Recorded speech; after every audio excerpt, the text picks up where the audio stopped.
thought we needed a little bit of fanfare. How's that? Here we are. It's the 24th day of June, heading into the first full weekend of the summer of 2022. And the premier of the province out in the front lawns at Queen's Park today. It was more like the sweating in as opposed to the swearing in, although it wasn't quite as hot as they thought it might be. Anyway, lots to talk about. Dave Trafford here. This is the Daily Brief, but we have gathered the On the Ledge team here to analyze and talk about and kick around all of the news that came out of Queen's Park today. And that, of course, is the new cabinet. Sort of new, right? Might be 1.1 as opposed to 2.0 the way this is shaping up.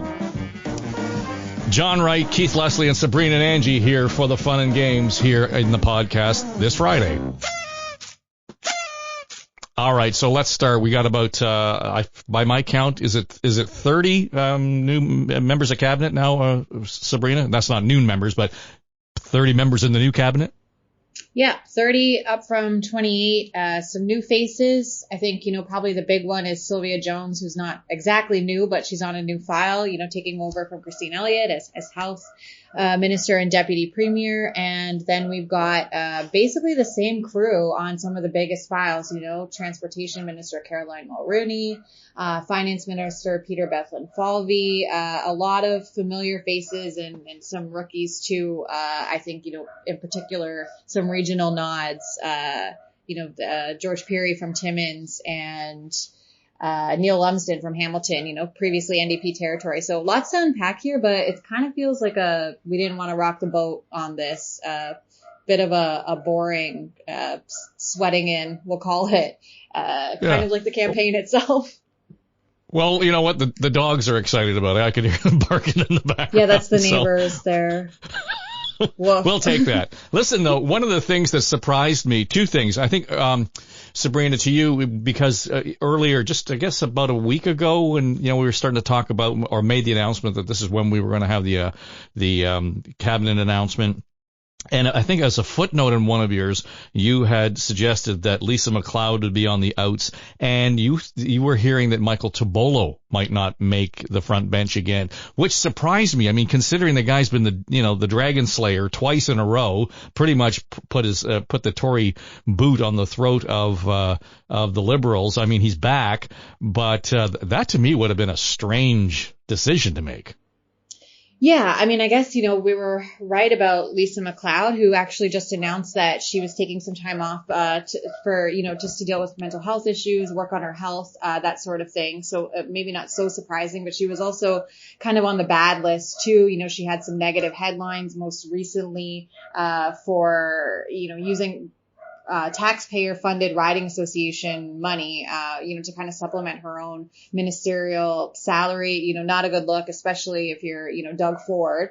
That's definitely off-brand for him. But you're right. Michael Tobolo, he's kind of been this fading star in the Ford government. He was a full-on minister of community safety and correctional services, what we now call the Solicitor General's office, and now he's associate minister of mental health and addictions. But I don't think that they wanted to demote him because essentially he's the one that can take credit for knifing Stephen Del Duca. He ended up holding onto the seat in Vaughan Woodbridge, and as a result, also of the Liberals' poor showing in June, earlier June 2nd. Del Duca stepped down. So I think some surprises, some, not so much surprises there. It's Friday. Well, I think when we left it off, I think just after the election, and we were speculating on who the new leaders would be and what kind of runway now Doug Ford has, Keith Leslie, I jokingly suggested that by the time they actually cut the ribbons on the 413, it'll be Premier Michael Ford by then. Well, he's got his foot in the door now. Does he ever? Holy cow. Of all the appointments today, I would guess this one would be, I don't know if it's the biggest surprise, because it was predicted that this guy would get into cabinet, even though he was elected at the age of 28, just June 2nd for the first time. He's the Premier's nephew. This is his qualifications to become a full-fledged minister in the cabinet, Citizenship and Multiculturalism. Granted, it's not a frontline ministry at this point for a provincial government, but he's a full-on minister. There's a $50,000 pay bump right off the bat, not to mention the car and driver that comes with it. It's a nice lifestyle if you can be qualified for it, but I'm not so sure this man is. I don't mean to attack him out of the blue, but what on earth are the qualifications given the 80-member backbench that Doug Ford is dealing with? And it's never easy when you've got that large a backbench or that large a caucus to have to pick a cabinet. But I would have thought that appointment in particular would put several experienced noses well out of joint, and perhaps rightly so. I was concerned when you started this by asking Sabrina about, the size of the cabinet, the number. I was told there would be no math. There'd be no math today. And I just can't deal with that. So you're scoring below Michael Ford? Is that what you're telling me? This is what I'm telling you. I'm not qualified for that job either. I did think it was interesting, though, to watch the newbies. I mean, the biggest promotion, of course, for a newbie is the new Solicitor General, Michael Kersner, in York Centre, from Toronto, York Centre. That's a huge jump for him right to the front bench, right? The Solicitor General is a key position. And of course, it was vacated by Sylvia Jones, who's now the Health Minister and Deputy Premier. And the reason, the Health Ministry is the only major one that really changed here. And that's because Christine Elliott resigned, did not run again in the June 2nd election. So we had to get a new Health Minister. But if you look at the biggies, education, labor, finance, economic development and trade, they've all stayed the same, just to stay pat. So your description of it as a 1.1 cabinet as opposed to 2.0, I think is bang on. But that's, we've seen this with this government. They're not really prone to a lot of major cabinet shuffles. It's been very fine tuning. When ministers get into trouble, one minister's out, maybe one or two are moved around. He sticks to the people that he danced with. He dances with who brung him. So it's interesting to see that he's played this fairly safe. But as I say, the one real, to me, glaring, I don't know if it's an error, but glaring nepotism promotion is Michael Ford to a full-on minister. I mean, some of the others, Neil Lumsden, the former Ticats CFL star, him getting a cabinet. Well, Hamilton needed a cabinet minister, and I'm sure Donna Scully would have thought it might have been her. But, he's tourism and sport minister. It seems to fit. Yeah, kind of makes sense. Graydon Smith from Bracebridge, he's got M&R and Forestry. Again, held on to a key riding. The Tories did not want to lose that. It was up for grabs in Perry Sound, Muskoka. And, staying put. Education, Stephen Leche staying put as well. I don't know if that's good or bad. I mean, I know some of the education unions are a bit concerned, but they're heading into negotiations now. And at least they're not dealing with a new minister. There's someone who's up to speed on the file, and they're going to, those negotiations are going to be tough, but at least the minister in charge of them is going to be very experienced, if nothing else. Well, John, isn't it probably the case where there were probably a lot of people saying, I don't want this shit show because we already know that the unions are lining up for negotiations. Lecce built this problem. Let's let them deal with it. I suppose so, but I'm also going to go to the same place that Keith was, and that is that you basically haven't made a lot of changes to your major players because you don't want to disrupt what they know. I mean, it takes a while to understand the file. And I think there's something different about this term rather than the last term when Doug Ford took office. And that is, and I say this with the greatest respect, there's no crazy in the corner office. I mean, you're not going to have a year of vindictive, ridiculous decisions and clapping EAs every time somebody makes a decision and having to wear silly ties in the legislature and bombastic statements. I mean, that's what killed this government in the first 12 months and caused the government to go to 23% in the polls. And it was saved by COVID where it bounced up to 65. You don't have that. When you've got, this is a very interesting thing where it's almost like the first, years, despite COVID, was kind of the trial ground for how you run a government. Now what you've got is a government with a lot of seasoned executives. You haven't got a lot of change there. Even Sylvia Jones, as Deputy Premier, Minister of Health, she was at all those press conferences. I mean, she knows that file as well as Christine Elliott does and knows the deputies and everybody else. So it's a good, solid cabinet. The thing that is interesting to me always is how quick they get to work. The last 5 days of the campaign, the Premier was nowhere. Like, didn't say a word, no need to say a word, front runner, wins, the big stuff, sends a note saying, thanks so much, really good to see you at swearing in day. No indication yet that I can see, although Sabrina, you may know when the cabinet is going to come back. I mean, there's already stuff built into, give people the 5 cent gas tax break, which the Premier certainly said today was a big thing and got a lot of applause from people. But I think that what the comfort level you have is a lot of people know their files, the big files, the finance minister, everybody else. they can now go to the office and just start doing stuff rather than having to take the summer off, having to learn all that stuff that you would have to, coming back at some point and having, people who might make mistakes. So I think this is the Doug Ford government that I think is going to be probably the most solid in the first 2 years of moving forward, but also understands that with the rising prices, inflation, and all of that sort of stuff, it's going to want to duck it and throw it north to the Trudeau government and to the Bank of Canada saying, look, we can only do certain things here, but the rest of it's up to them. So it's going to be a very interesting 30 to 45 days ahead. Okay, I want to get to the cost of living question, but first, how quickly do they have to come back, Sabrina, to get the gas tax change? Well, I guess they could probably do that proactively as well. Like, obviously, that would take effect July 1st. And as was promised, I don't think they're going to come back before then. We've got the Canada Day long weekend coming up too. So I think I'm hearing likely it will be after that. But yeah, basically Ford confirmed there will be a brief, summer sitting, get the budget passed. And then, I've been hearing they might come back a little later in September, as planned. But, this budget / re-election platform is going to be slightly tweaked. Obviously there was kind of this late in the game during the campaign promise, to raise ODSP rates, by 5%, which wasn't initially budgeted.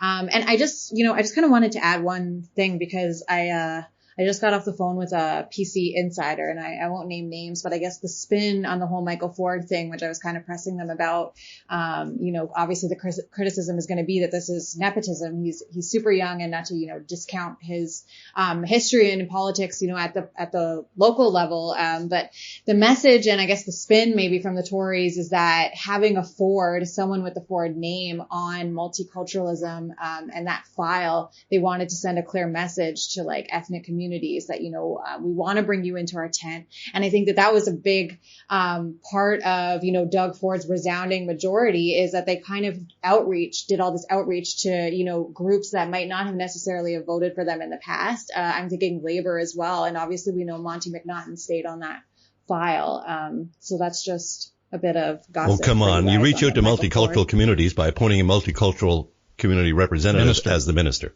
You don't point another white guy who happens to be your nephew. I'm sorry, I don't buy that.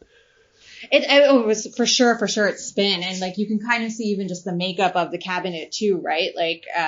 Only 7 women out of 30, only, 7 people of color. The people of color, for the most part are on junior files, smaller ministries, that type of thing. But if you're interested in what the talking points of that is, that's what they're saying. But I don't think anybody's really going to care about Michael Ford going into power. I mean, this is all inside the Beltway stuff, but he better be squeaky clean for the next 2.5 years or so. I mean, because if anything happens, he's tied directly to the guy who's driving the ship. And that's the only exposure that he may. I mean, if he keeps his head down and he does well and he represents Ford Nation, Bob's your uncle. The rest of the backbenchers, there's parliamentary assistants to be appointed and a whole bunch of other things. So they got work to do. And what you do with this big a cadre of people is you create, within the caucus task forces and committees. You got to keep them busy over the next period of time. So I would just say I don't think many people are going to care about what happens with Michael Ford unless something breaks where he gets caught doing something, and that's not going to be anytime soon. Well, let's face it. Most people can't name a cabinet minister. Most people pay very little attention to this on a day-to-day basis. It's us. Yeah. And it's interesting. Post-election, the cabinet makeup might get a little bit more attention, but it's not going to get very much. Let's be honest about that. Well, having said all of that, vis-a-vis Michael Ford, I think he has actually exceeded expectation at City Hall as a retail politician. I think he has been really good for the Ford brand, where Doug has taken Rob's reputation and managed to put it in the background, but taken what was good from Rob Ford as the mayor in terms of his abilities to appeal on a retail level. Doug Ford has kind of evolved. We've all admitted that over the last 4 years. And I think Michael has actually promoted that evolution to some degree. So I'd be curious to see. You're right, though, Keith. He's not in a high pressure, high glare scenario. So if this is a place for him to kind of learn some ministerial chops, the next after John's first 2 years, the next 2 years is really going to be the question to see where he lands. Here's the question I've got for you, Sabrina, and before the election, it might have been before, just around the time the call came, we had the $10 a day daycare, childcare deal with Ottawa. And the province announced, and it was Minister Lecce announcing that, don't worry, we're actually going to have checks in your hands sometime in May. Well, that didn't happen for families. Right now, there are providers who were texting me today saying, we're not opting in because we cannot provide the level of service that our parents and our families have come to expect from us, particularly in the Montessori systems, where, we just can't afford to be involved in this. So if you are going to actually want to take advantage of the $10 a day, eventually, daycare center, this is going to be like Hunger Games, because there are going to be people who leave the Montessori school in search of the providers who can come up with the subsidized plan. In a strange kind of backward way, it sounds like we're just going to amplify the daycare crisis if this isn't treated properly. Yeah, I mean, obviously, Lecce has his work cut out for him. We already talked about teacher bargaining coming up. I don't think the teacher unions are necessarily happy about that. Now you guys could maybe hear my dog coughing something up. I feel like that's a nice sound effect for this conversation. Right, exactly. But no, you're right. Daycare right now is kind of like a dog's breakfast, right? Like there's all this finger pointing happening too between municipalities and the province as well. Not a long runway, obviously, to get this going up in September. I think Toronto only just started accepting those applications. And so they only had a town hall meeting this week with the operators. They haven't even started accepting applications. This is so backward. Right. That's right. And you know what, though? The thing is with Lecce being in charge of this file is that he's done this thing where he doesn't quite answer questions when you put him on the spot. Like he gives these very long-winded talking points. And from a comms perspective, which is, kind of his background too, that's something that the conservatives like. And I think it's going to come down to like reading between those lines, getting this done because, the Ford PCs, they really bit off huge, big promises, especially on affordability, especially on childcare. And it's going to be up to them to really deliver. Meanwhile, we've got weakened opposition parties, that are going to be preoccupied with their own leadership races. They're going to have interim leaders in place. And really with this 83 seat majority, Ford can pretty much do whatever he wants right now. And it's going to be a long 4 years until the next election. So we might see some of the unpopular stuff, some of the, maybe, broken promises, if you will, that's going to all happen now and that's going to come down now. And obviously childcare is, top of mind for a lot of people. Well, affordability, John, since the election has become even more of a crisis for people across this country, whether it's gas or food or daycare or whatever it might be. So this is getting really to be a fine point. I'm not sure you can slide out from underneath this one, especially after being so vocal and promissory and saying the money's going to be in your bank account in May. Yeah, I've done a lot of polling on the economy in a recession lately, along with others who have done this. And I do think, however, the focus is really federally. And that's why I started out by saying, I don't think that the government necessarily has to worry about being tagged with having the problem with inflation or causing it or not doing enough on it. They have an opportunity to do some things on it. But I think genuinely there's a group of Ontarians who are between the ages of 18 and 34 who have never experienced anything like this in their lives. You got to go back 38 years to see inflation like this, and people who are on hourly wages, $23, $24 an hour, who maybe have to drive to work, are getting crushed, absolutely crushed. And I don't know whether or not you see yourself as a benevolent government and sort of say, this is what I'm going to do, or you call up Krista Freeland and say, hey, remember when we were getting all that stuff from you before with COVID? Maybe we need some help now. I don't know what you do, except to say that I'd be very interested to see what the government books look like right now after gas hikes, and the revenue that's flowing into the coffers right now.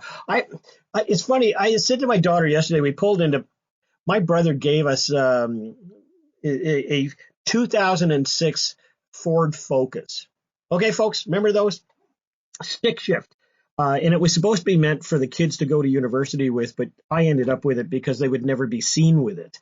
And that's what we bought my daughter when she graduated from university. That was our gift to her. I don't know where it is now, but no, they don't want to be anywhere near it. So they've got the Encore and driving around in that.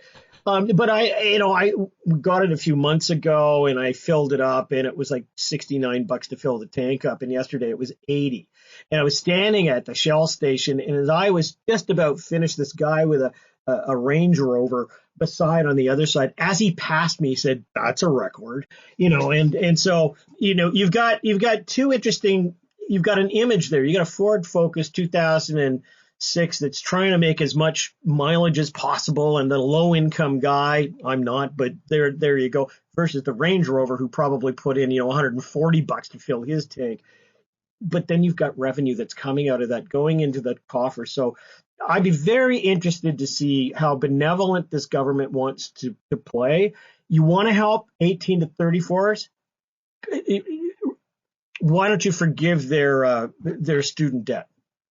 Why don't you, if you can, give it away. If you want to do something on the backs of whatever the housing thing is coming from the federal government, then do something around that. But I think the Ford government, I'd be interested in what the three of you think. I think the Ford government's going to be able to duck a lot of this for the time being and send it north up to the Bank of Canada and everybody else. But I do believe that if we continue talking about a recession, we're sure going to have one, because we don't have one yet, but we're going to be into one soon enough if we don't have something more positive to say. Okay, then let me ask you this. Put it this way, Keith. If I heard somebody else saying this week, the reason that voter turnout was so low is because people were comfortable with Doug. They got to know Doug to the point where everything's fine. We'll just let things cruise along, and that's okay. So as if June the 2nd was that the end of it. I think that the getting to know Doug is going to be between now and Christmas. We are really going to find out what Doug Ford is all about. There will not be the craziness in the corner office. There will not be COVID. There will be a track record to look at. There will be experience in his cabinet. There will be no excuses, I don't think. Well, if he was willing to cut loose in the first term when he had just been elected and slashed Toronto City Council and bring in the notwithstanding clause whenever it was needed, left, right, willy-nilly, now that he's got an even larger majority, as you say, the second term with an experienced cabinet, what will he do? I mean, he's going to be emboldened to do whatever he really feels is necessary to do, what he wants to do. But I just want to back up for a second to that low voter turnout. Mm-hmm. I think the media as well have to take a large part of the responsibility for this. I think that us saying basically from beginning to end that Doug Ford was going to get reelected, maybe a minority, but in all likelihood a majority. So the race is for second. And we all said that, and everybody reported the race. Well, people who are voting don't care about second place. They want to know who the premier is going to be. So if the premier is going to be Doug Ford, and now to your point, people got to know Doug, and they got to realize he's not, an ideological hog. He kicked the anti-vaxxers out of the PC caucus, which I think was a really, really smart move. It showed people he's willing to, take steps that are necessary to stick with then the pandemic rules that were necessary. He's just done the right thing. I think people are willing to accept that, but they stayed home. Even I think some conservatives stayed home. Well, I don't need to go vote. Doug's, he's up by 10 points. He's good for that.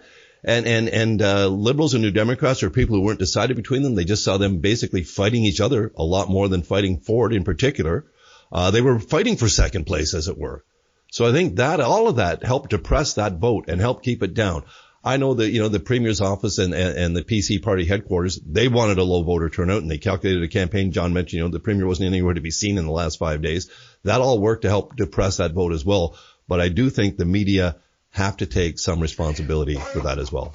John wants to weigh in. Can I just jump in for a second? I just got to jump in because I was away for the final days of the campaign, but I watched it from afar. Look, the Liberals ran a crappy campaign. There's no other way to say this. No doubt about it. Yeah. Absolutely. Yeah. When your leader who's got a red sign is walking around with a blue vest, you got a problem right there. But secondly, remember how Fire the dresser. Look, all of us, including Sabrina, were talking at the outset of the campaign, and we were kind of on the consensus that if everybody's talking about affordability, then there is no issue. I mean, you got to have a wedge to come through. And I think where the Liberals fell down was the day that they stood up and started talking about mandatory vaccines for school kids, and then followed by the next day of grade 13, and followed by the next day of a couple of other, gun control. Yeah.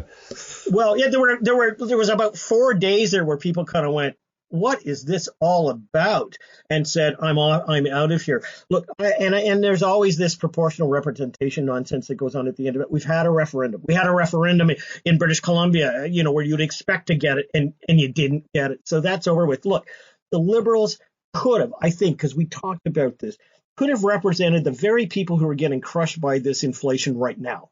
That 18 to 34 disaffected, don't have a voice type of thing. And instead, they didn't get it. They didn't get it from Andrea, and they didn't get it from the Liberals. And the Liberals had an opportunity to do it, and they didn't do it. So kudos to the Tory campaign for running, just a smooth running machine right over top of the other ones. But people didn't turn out because the others weren't worthwhile to go out for. That's my view. It wasn't a change election. It was absolutely not. It was not going to be. So that keeps the vote down as well. It all played out. It played into Doug Ford's hands just the way they wanted it to. I thought it was interesting. I don't know if any of you caught the roundtable that Martin Redcon hosted with the various campaign managers. And Nick Kouvalis said that in the extensive polling they were doing, the Conservatives were doing ahead of the election, they said most people, it was just after the pandemic, people would just get on with it. Let's just get on with it. Entirely. And he said that is where they got get her done, from get on with it. And he said it means something different to everybody that's involved with wanting to get something done. Just get on with life. And I think that really, really nailed it. It wasn't a change election. There was no huge desire for change. That kept the voter turnout down, obviously. When there's, when it's time, I think it was David Peterson said, when it's time for a hanging, everybody shows up. Okay. So, since then in the election, we've had all kinds of reading of the entrails. And I think you had quoted somebody in your newsletter at Queen's Park Observer, Sabrina, suggesting that if the Liberals don't play this right, and there's not a large window here, this could literally have been an extinction event for the Ontario Liberal Party. I do not disagree. I'm going to suggest that they're going to have a hell of a time getting up off the mat, considering the thrashing they got at the hands of the Tories. Yeah, you're absolutely right. I mean, it's a moment of reckoning for both the Liberals and the NDP right now, but it also is kind of like this. It seems like it's signaling this big change just in Ontario politics, like in general. Obviously, the Liberal brand has been strong in Ontario. We had seen the polling, at least, the Liberals were very much like in contention in second place for a lot of those polls. And I think a lot of people said that spoke to the Liberal brand itself, not necessarily, who Stephen Del Duca was. A lot of people didn't know him. He had a lot of political baggage. He had even joked himself that he's like not charismatic. So of course there's a ton of factors in there, but they only gained one seat. Like, when it all shakes out, they don't even have recognized party status. And I think to John's point, they didn't really, neither the NDP or the Liberals put up this, compelling alternative to Ford, and they didn't really do enough to get out their own votes. And I think, you're quoting Jonathan Scott, who ran the leadership campaign for now MP Michael Coteau, who's no longer at Queen's Park anymore. And Coteau, came in a very distant second place to Del Duca, who was, among other things, like the party really liked him for his fundraising capabilities. But obviously, he kind of dropped the ball this time around. And so I think that while they're, going through this leadership contest in the near future, it's going to come down to the grassroots, and even with the NDP, I think one thing that Jonathan Scott said was, Ontarians don't like it when Liberals talk down to them. And that was kind of the vibe from their campaign, right?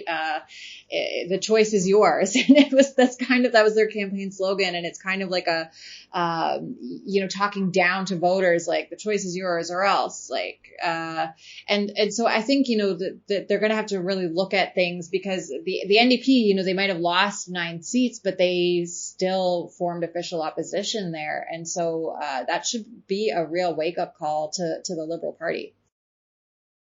Well, I think that they should have learned that when they lost and Kathleen Wynne, her team lost. That should have been the first thing they learned there in terms of that they were talking down to people. That was the message clearly. And I also think that it was ironic that they were all about gun control and they shot themselves in the head this time around. So, it just didn't make any sense. The disconnect was incredible.